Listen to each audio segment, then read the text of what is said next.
me, let me say a few words to reiterate my warm regards and to say how happy I am to be here with you, to be the first president to visit your country in order to reinforce the relationship between our two countries, between Ghana and Europe, and that's why we will have a session with the Dutch Prime Minister, Mark Rutte, and I think that's very important to have, such a working session and a friendly session.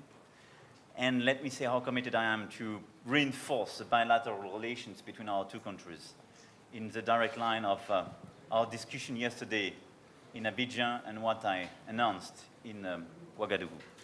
Je suis très heureux, mesdames et messieurs, d'être présent ici au Ghana aujourd'hui pour cette première visite d'un président français dans un pays dirigé par un président francophone et qui défend la francophonie. Je le remercie, le président Akufo-Addo, et je vous remercie une fois encore, Président, pour votre accueil chaleureux.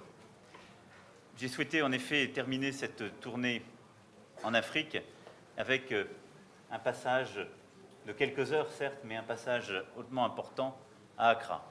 Important parce que, comme je l'ai dit, c'est la première fois qu'un président de la République française rend visite à ce pays ami. Et nous avons eu, il y a quelques instants, une cérémonie émouvante célébrant le 60e anniversaire de l'indépendance et toute une histoire, qui est une histoire aussi partagée entre le Ghana et le continent européen. Cette visite est pour moi aussi importante parce qu'elle vise à renforcer la relation bilatérale entre nos deux pays et la relation aussi entre l'Union européenne et l'Afrique dans son ensemble. Nous avons une relation qui, vous l'avez rappelé tout à l'heure, est structurée sur le plan économique, avec beaucoup d'entreprises françaises présentes et des investissements réels.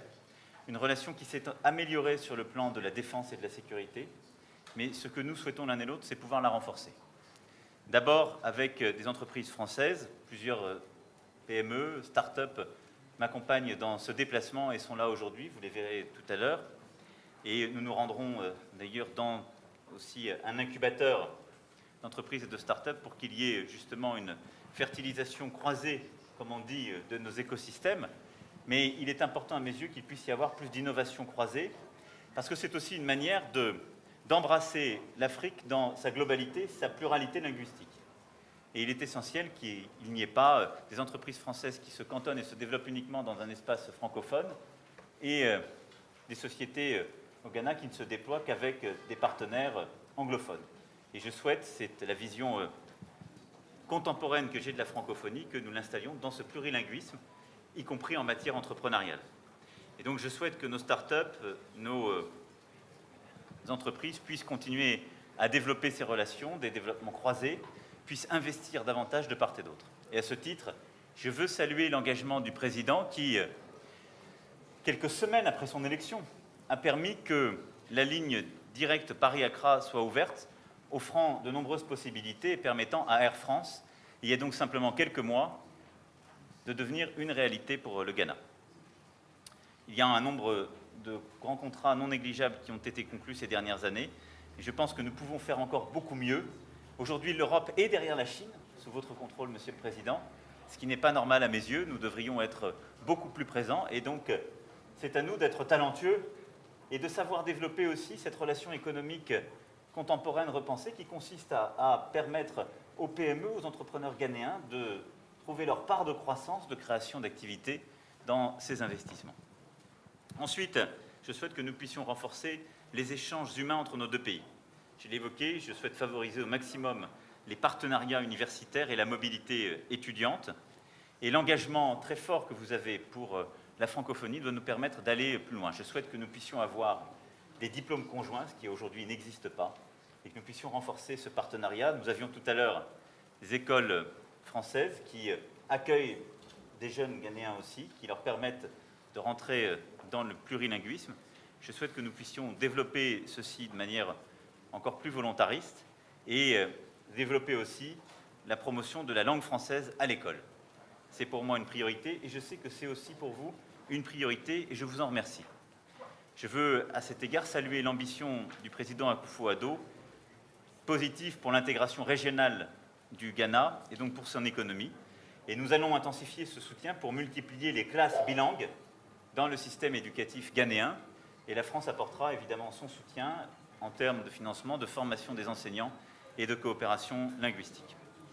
Nous avons eu aussi l'occasion d'échanger sur le renforcement en matière de sécurité et de défense. Et nous avons pu structurer des relations et eu de très bons échanges, en particulier en matière de coopération pour nos marines. Nous souhaitons là aussi poursuivre ce travail pour renforcer ces liens indispensables pour la sécurité régionale et la lutte contre le terrorisme, dont vous avez rappelé à l'instant l'importance. Nous avons enfin eu l'occasion d'échanger sur certaines situations régionales et je souhaite ici redire mon plein soutien au président pour ses efforts et son action dans le règlement de la crise politique au Togo. Voilà, mesdames et messieurs, ce que je souhaitais en quelques mots vous dire avant les questions, en remerciant à nouveau le président, cher Nana, pour son accueil.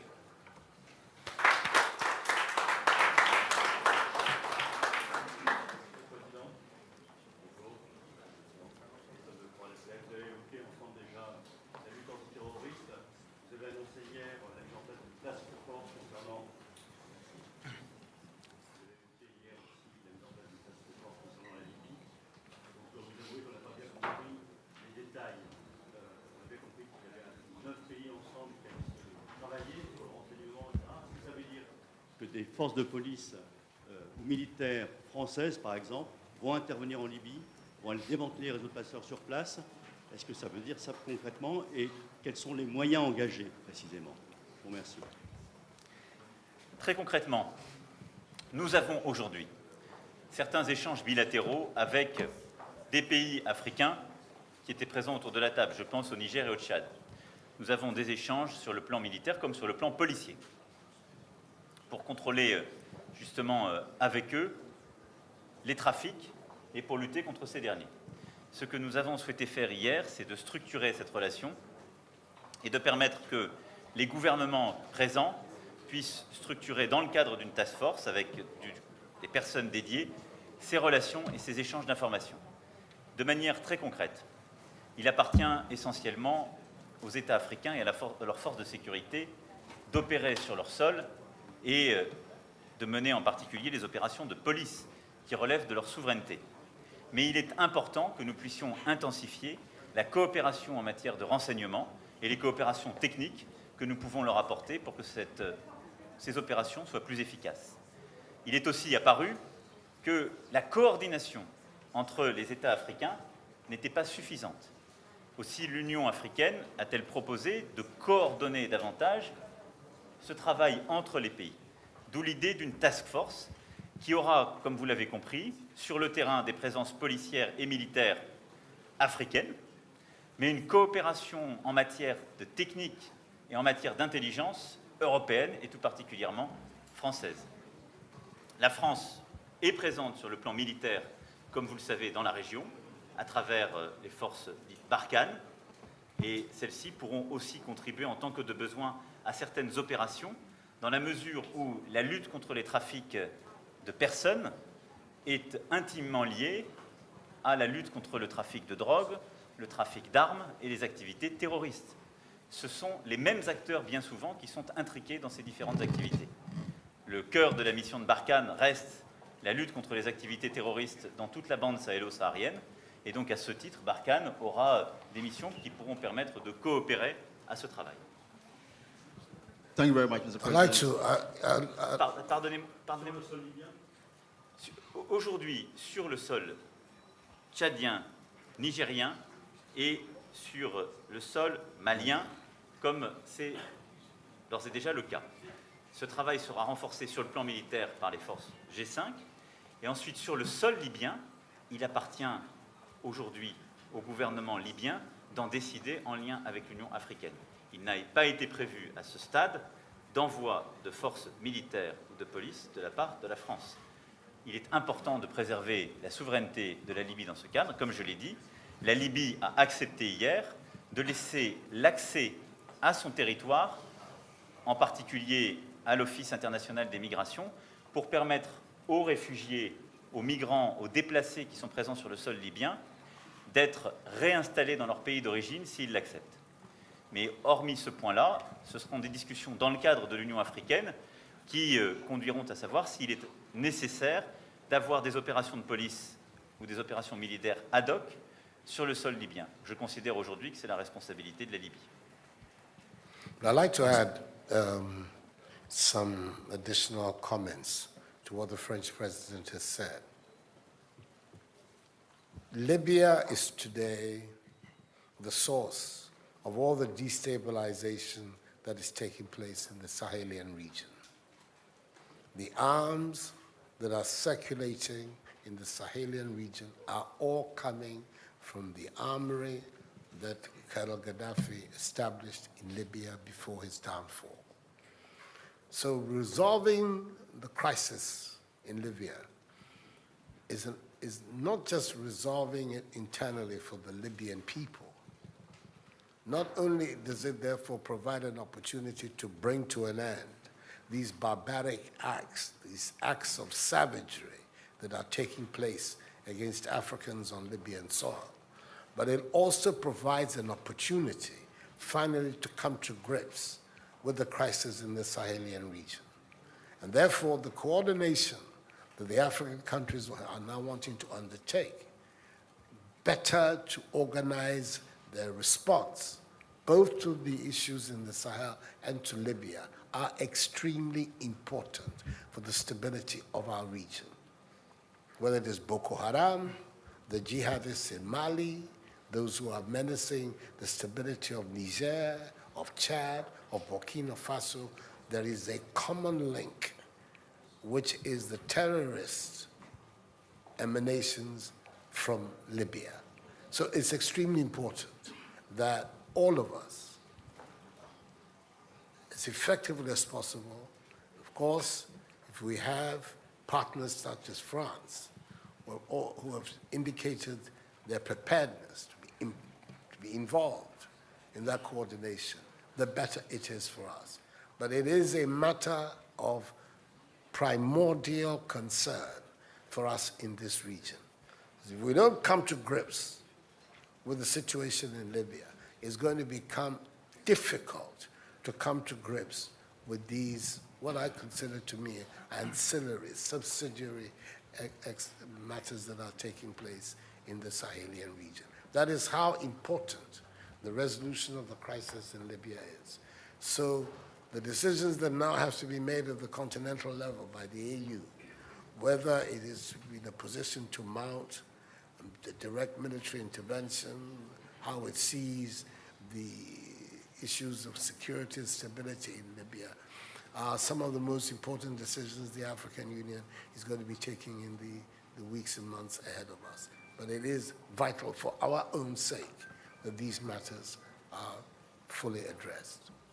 Mr. President, my name is Elton Buba, welcome to the Joy News. I want to find out, what are you leaders dealing with the push factors, the factors that get people to the seas and the Sahara to cross to Europe in search of better lives? And to Your Excellency, Mr. Macron, you have said that you are looking forward to an Africa that is strong. But we know that France's support to Africa has over the years geared towards the Francophone region. In this new partnership, are you looking at a position where Africa is looked at as one continent, regardless of where their colonial masters came from? Thank you very much. Je commence. Écoutez, il y a plusieurs éléments à votre question. La première, je l'ai dit, je souhaite que le cadre de notre relation soit profondément repensé. Et je l'ai dit en particulier dans mon discours à Ouagadougou, je l'ai redit hier lors de notre sommet Union africaine-Union européenne. Je souhaite en effet que, d'une part, la France inscrive son action très largement dans le cadre d'un partenariat entre l'Union européenne et l'Union africaine.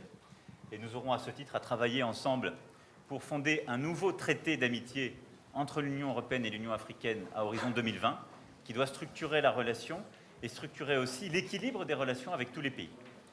Ensuite, je souhaite avoir une approche de l'Afrique comme un continent, avec la pluralité, la diversité de 54 pays, mais pas considérer que ce sont des sous-régions qui ne se parlent pas, sur le plan linguistique ou sur le plan économique.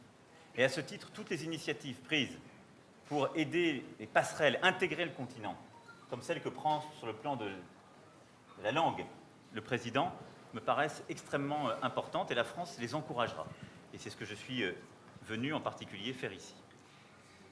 Et puis je souhaite que nous ayons une relation repensée pour la jeunesse africaine sur le plan de la mobilité, cette mobilité partagée, choisie, équilibrée, sur le plan de l'innovation et de l'entrepreneuriat, comme je l'ai dit lors du discours de Ouagadougou. Parce que nous avons aujourd'hui une relation qui est trop structurée par des routes de la nécessité, par en effet parfois des aides qui manquent et d'autres fois des chemins de la peur, comme l'est devenu le Sahel. Il y a aujourd'hui, vous l'avez dit au début de votre question, un phénomène, c'est cette jeunesse qui veut quitter l'Afrique, pensant qu'un Eldorado existe en Europe. Je pense que d'abord, il faut expliquer à la jeunesse africaine que beaucoup de ceux qui lui expliquent cela lui mentent. Et beaucoup de ces jeunes qui quittent leur pays, en particulier en Afrique de l'Ouest, sont la proie de menteurs et de trafiquants qui vont les exploiter, leur faire payer cher une route dangereuse à travers le Sahel, le Sahara, parfois en passant des mois ou des années en Libye, traversant avec de grands risques la Méditerranée, sans être sûr de trouver des perspectives en Europe. Parce que l'Europe peut accueillir la jeunesse africaine s'il y a une relation qui est organisée par les États, s'il y a une circulation qui est organisée, et l'Europe peut accueillir pour protéger celles et ceux qui viennent de pays où leur vie est en danger, des pays qui sont en guerre, où il y a de l'instabilité politique. Mais une large partie de la jeunesse africaine que nous trouvons aujourd'hui en Libye, et nous avons condamné ensemble hier à nouveau ces crimes odieux, elle ne fuit pas la crise politique, elle ne fuit pas une menace, elle suit en quelque sorte les sirènes mortifères de ces passeurs et de ces trafiquants. Et donc nous devons avoir une action en responsabilité partagée entre l'Europe et l'Afrique sur ce sujet. L'Europe doit avoir une politique de coopération économique, linguistique, universitaire qui permette à la jeunesse africaine d'avoir un avenir en Afrique. Et il faut qu'on arrête d'expliquer que l'Eldorado est l'Europe. Ça n'est pas vrai. Et ça n'est pas une perspective. C'est pour ça que je crois dans cette coopération et ce partenariat équilibré, parce que je veux qu'aujourd'hui, un jeune Sénégalais, un jeune Ivoirien, un jeune Ghanéen puisse se dire « je vais réussir formidablement dans mon pays. Je vais faire les meilleures études au monde, je pourrai avoir des doubles diplômes avec un pays français, néerlandais ou allemand. Je pourrai avoir un visa de circulation si j'ai besoin de fonctionner entre les deux continents et les deux pays. Je vais pouvoir développer mon entreprise, créer du business, travailler avec les entreprises dans un espace beaucoup plus ouvert. » Et donc, nous devons avoir une politique, justement, en termes de développement, beaucoup plus ancrée sur l'innovation, le partenariat d'éducation et l'entrepreneuriat. Et évidemment, la langue. Et de l'autre côté, nous devons aujourd'hui sécuriser le continent africain. Et le président l'a parfaitement rappelé, il y a aujourd'hui des missions fondamentales pour protéger la jeunesse africaine, c'est de lutter contre les terroristes et les trafiquants. Et le point qui a été fait me permet de redire toute la cohérence de l'action que mène la France en la matière. Permettre de sécuriser la zone sahélo-saharienne, c'est lutter contre le terrorisme qui y opère, la déstabilisation de plusieurs États dont le Mali, ce qui est bon pour la jeunesse de la région parce que cette déstabilisation mène à sa propre perte. C'est ensuite lutter contre les trafics de drogue et les trafics de personnes qui alimentent le terrorisme. Et ça, c'est toute la coopération que nous voulons renforcer dans le cadre du G5 Sahel. Et c'est la réunion que j'ai tenue cette nuit avec 4 dirigeants. Nous allons, dans les prochaines semaines, renforcer à la fois les moyens mis, mais aussi le concept opérationnel pour aller beaucoup plus vite et plus fort et démanteler ces réseaux. Et enfin, c'est la crise politique libyenne qu'il nous faut régler, le président l'a parfaitement dit, parce que la Libye est le réservoir d'armes.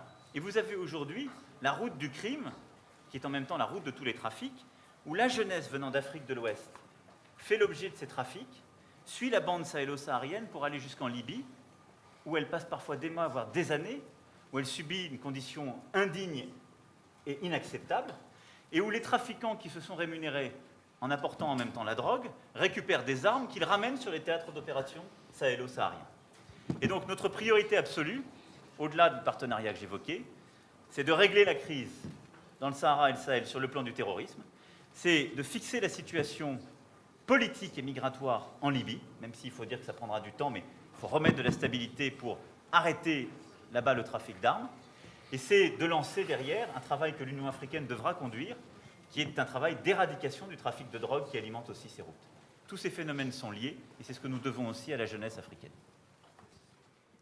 I hope that the comments I'm about to make will not offend the questioner too much and some people around here. I think there is a fundamental misstatement of the issue in the question. We can no longer continue to make policy for ourselves, in our country, in our region, in our continent, on the basis of whatever support the Western world or France or the European Union can give us. It will not work. It has not worked, and it will not work. Our responsibility is to charter a path which is about how we can develop our nations ourselves.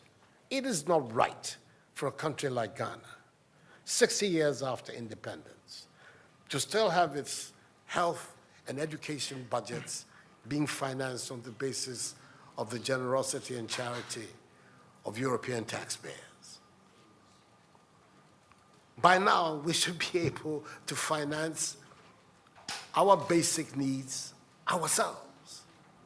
And if we are going to look at the next 60 years as a period of transition, a period whereby we can stand on our own feet, our perspective has not to be what the French taxpayer decides to do with whatever surpluses that they have in France. They're welcome.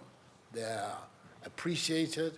Whatever interventions that the French taxpayer through their governments make to us are appreciated. We're not going to lick a gift horse in the mouth. But this continent, with all that has happened, is still today the repository of at least 30% of the most important minerals of the world.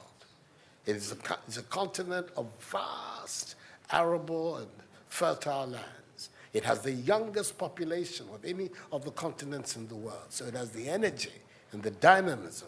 We have seen it. These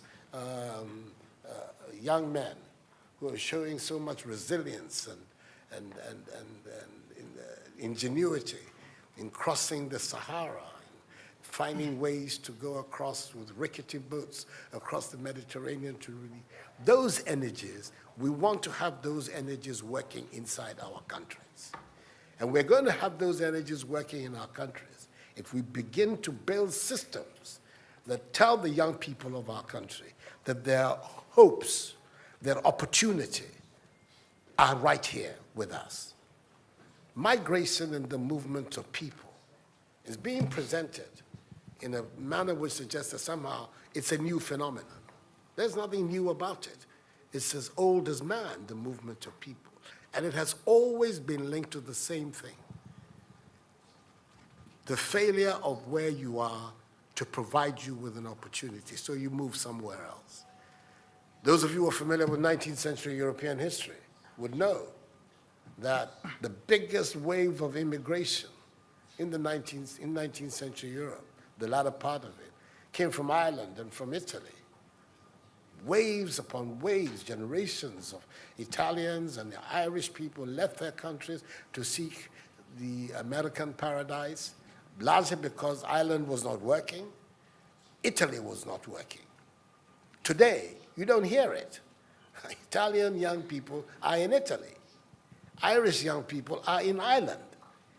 We want young Africans to stay in Africa. And how are they? And it means that we have to get away from this mindset of dependence, this mindset about what can France do for us. France will do whatever it needs to do for its own sake. And when those coincide with ours, tant mieux, as the French people say. But our main responsibility as leaders, as citizens, is what we need to do to grow our own countries. What are the institutions that work, that will allow us to have good governance, to have accountable governance, to make sure that the monies that are placed at the disposal of leaders are used for the interests of the state and not for those of the leaders, to have systems that allow for accountability. that allow for diversity, that allow for people to be able to express themselves and contribute to fashioning the public will and the public interest. Our concern should be with what do we need to do in this 21st century to move Africa away from being cap in hand and begging for aid, for charity, for handouts. The African continent, when you look at its resources, should be giving monies to other places. We have huge wealth on this continent, in our own country of Ghana. And we need to have a mindset that says, we can do it. Others have done it. We can also do it. And once we have that mindset, we will see it as a liberating factor for ourselves.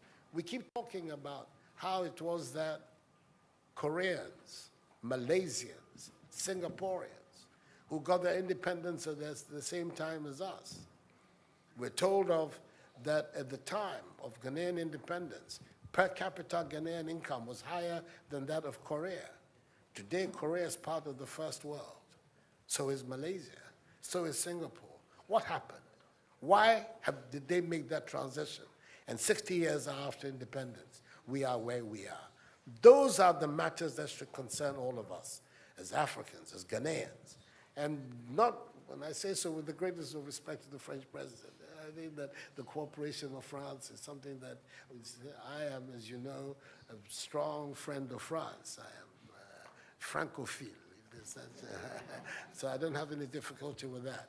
But I'm talking about our own propulsion, what we need to do to get our countries to work so that we can create the conditions that would allow our young people to forego this hazardous effort to get to Europe. They're not going there because they want to. They're going there because they don't believe they have any opportunities in our countries. So that should be our focus. And I believe that with that if we change that mindset of dependence, that mindset which is contingent on aid and charity, we would see that in the decades ahead of us, the full flowering of the African peoples would take place. And that new African personality that was talked about at the time of our independence will become real and imminent in our times. That's what I'm saying. I hope that I'm not upsetting the questioner or even some of my friends who are here. But these are my strongly held beliefs. And that is the reason why I've adopted as the slogan of my presidency, of my period of the Supreme Office of Ghana, that we want to build a Ghana beyond aid, a Ghana which is independent, which is self-sufficient, that is capable of standing on its own feet and building its own life. We can do it if we have the correct mindset to do so. Mr. President, those are my contributions.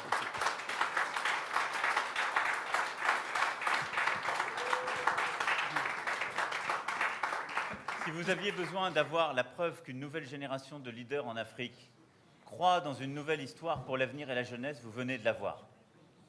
Pour ceux qui pensaient que ce n'était que les mots d'un président français parlant de l'Afrique. Il y a des leaders en Afrique qui veulent une nouvelle relation, qui veulent un avenir pour leur jeunesse dans leur pays, dans leur continent, qui le veulent parce que c'est ce qu'ils veulent écrire. Donc merci pour cela. So, no, we'll be here forever. We'll be here forever. He has a lot of ideas, a lot of very positive things to say. And as you can see, I have my own things to contribute as well. So, let's bring it to an end. We're going to, Mr. Macron left Abidjan after a hectic morning, has not had anything to eat. He at least has to have that side of Ghanaian hospitality. So we're going to be able to leave it for him to go and have some lunch. Thank you very much indeed. You signed this thing.